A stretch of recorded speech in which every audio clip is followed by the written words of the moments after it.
Assistant Secretary of DepEd, Jess Mateo, will give an answer to the question.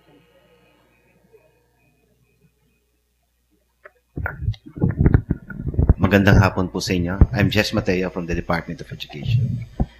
That's a good question, no? The lalagyanan issue of the additional years.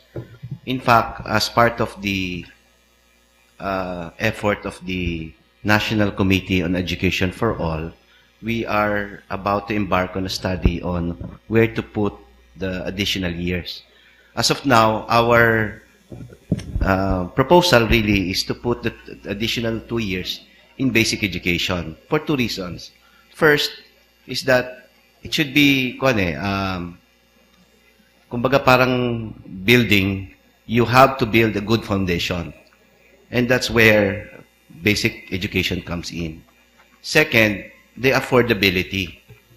It's really the role of the government to provide quality basic education. Kasi pagdating niyan sa higher ed, mawala na eh. So anyway, we are, as I've said, we are about to embark the study. Can I just make one comment?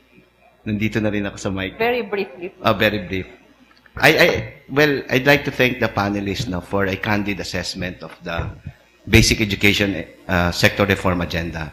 In fact, that's the reason why we're here. I am here, being the BESRA coordinator, is not to listen to the good news, but listen to some of the challenges in implementing the reform agenda.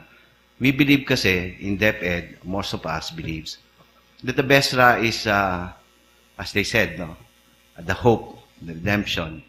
And we cannot do this alone. We need other stakeholders like the academe, the business sector, and our friend here from the Philippine Business for Education is really helping us in all of this. I think the challenge right now, given this election fever, no, is to convince the new leadership, no, to embrace at least the fundamentals of BESRA, and then to build on from what we have done thus far.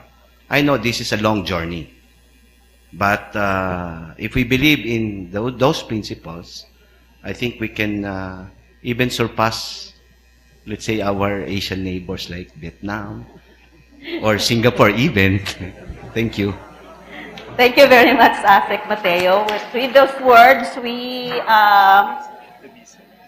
close the open forum with a reminder to all who still have those burning questions in mind to please post your questions to the University of the Philippines System Information Office group on Facebook site.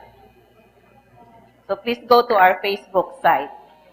Can we give our panel another warm round of applause? Thank you very much. On behalf of the organizers, the Office of the President, the Office of the Vice President for Academic Affairs, the College of Education, the College of Law, and the Center for Integrative and Development Studies, we thank our panel of discussants, reactors, for a lively and insightful discussion. We'd also like to thank the audience here in UP NISMED, as well as those in the other UP campuses. All please rise for the UP Naming Mahal.